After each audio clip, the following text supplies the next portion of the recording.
Oh, hey buddy, it's your old pal Scott, and this is Let's Talk Tabletop. You know, I've been in the hobby for over a decade and a half, probably not a drop in the hat to some of you, but in those years, I've heard an awful lot of bad takes on wargaming and Warhammer and the hobby and the community over those years, and I just thought it would be kind of amusing to share some of them with you and see what you thought of them. So, let's dive in.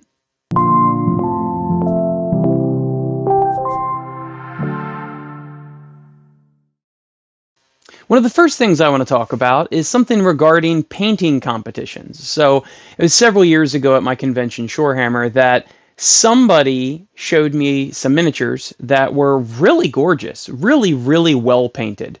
And even though I'm not a judge for that competition, because so many people show me their miniatures ahead of time, I would know whose miniatures are whose, so I'm not allowed to judge on it. So I told him, I was like, wow, these are really, really pretty. Maybe you should enter the painting competition. And he looked at me, he's like, oh, I don't care what they think. And I was like, I kind of respect that, but I also think it's a very strange take to have, because I'm telling you, and I didn't tell him this, but I just said, oh, okay. But I'm thinking to myself, it's good not to care what other people think. That's great. It's good to paint for your own pleasure and not do it for the awards or anything. But I knew vaguely the painting level of what usually attends the competition. And I was like, hey, I mean, he may not have won first, but he might have gotten second or third or honorable mention or something. He was probably in the top 25% of what was going to end up being in the competition. And I just thought it was so odd that he almost was offended that I would think that he cared what the judges thought. And again, I'm all for self-reliance and independence and things like that, doing things your own way. It just struck me as very odd. So you let me know if you think that was a bad take or not. I've never heard anybody talk like that. I've said, hey, maybe you should join the painting competition, and people go, oh no, I don't think I'll win, or oh no, I'm not interested, or whatever. But I've never heard the whole, like, buck the establishment sort of attitude is that, and I just thought it was funny. Now this next one is regarding the community. I had a video several months back that was quite popular, and it said that power gamers kept crushing children, and not trying to teach them, not trying to show them how to play or anything, just literally smashing them as quick as possible to get out of there, right? And to me, that's ridiculous. Like, this is a game, you can't take it that seriously, especially playing children. And a lot of the people in the comment section, or I should say some of the people in the comment section, said, tough luck, those little kids need to learn somehow. I'll never pull my punches for a kid, blah, blah, blah. I didn't have any punches pulled for me. But the point is that more people in the community, especially children, the younger generations, is a good thing. If you want to keep supporting your favorite game, whether it be Warhammer, Bolt Action, any of those, you need fresh people to come into the game. Do you think a child is going to show up to his first match, he's already spent money or spent his birthday money or whatever on some miniatures, and he goes there to a club and gets crushed the very first game? He may not come back.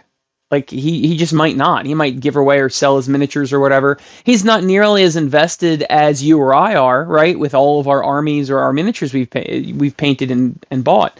So it seems really odd to me that you would crush literally any new player. Literally any. But especially a child. And that actually leads me to the next hot take that I think it's born out of, I'll say ignorance, although that's too strong of a word. I have demoed for so many people over the years. I mean, dozens and dozens and dozens. I have onboarded probably close to 100 people in this hobby. It might be 60, 70, 80, I don't know. But I've onboarded so many people in this hobby. And I learned over time that the best way to do that is to always let them win. Always. You let them win on the demo. Because winning is fun, and I just said you're highlighting the best things, right? Well, I had a lot of comments on some of my videos going, no, I'm never going to let the demo-e win, because that's not real life and that's not how you learn. It is how you learn, though. You're not actually trying to learn the game so much on that demo as you're trying to learn the experience of the game. And some of you may still disagree with me, but I think it's a really bad take to A, say you shouldn't go easy on children, and B, say that you shouldn't go easy on a demo. Now, of course, don't let them know you're letting them win. That goes without saying, I think, right? What you do is you kind of fudge some numbers, or you fudge some rolls, or you do whatever. The number one thing that you do in a demo is you take fewer points than your opponent. They're not going to know. And once they do have the knowledge, they've played long enough to know what you took, they're not going to remember what you took, because at the time, they didn't have any frame of reference to remember what you took. So I think that's a really bad take to say that you don't let the people win on a demo. And another hot take. This involves the hobby and the amount of money you spend. In relation to when we say Games Workshop's too expensive, they keep raising the prices, it's exorbitant compared to other games, etc., and their defense is always, if you can't afford it, don't play. And again, these people I find to be either ignorant or very short-sighted, because you want new people in the hobby, and every dollar or pound that miniature goes up, there's someone who has met their threshold of, I'm not paying that price, and they leave. They're not even going to attempt the hobby. I've heard so many people say that they demo for people and they like the game until they see the price and they go, no, I'm going to pick something else that's cheaper. And that's just the way it is.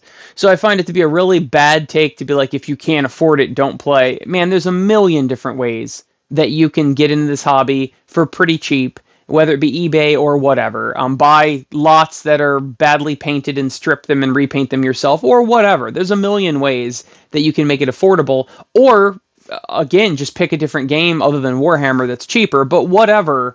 Don't just tell them that if they can't afford to play, then don't play. That's super close-minded. It really is. And for a lot of people, especially new people, Warhammer is wargaming. They don't even know about Mantic. They don't even know about Malifaux. They don't know about Bolt Action or any of those things. They have no clue. So they go, oh, Warhammer, this is the first thing I've ever heard of that's called wargaming.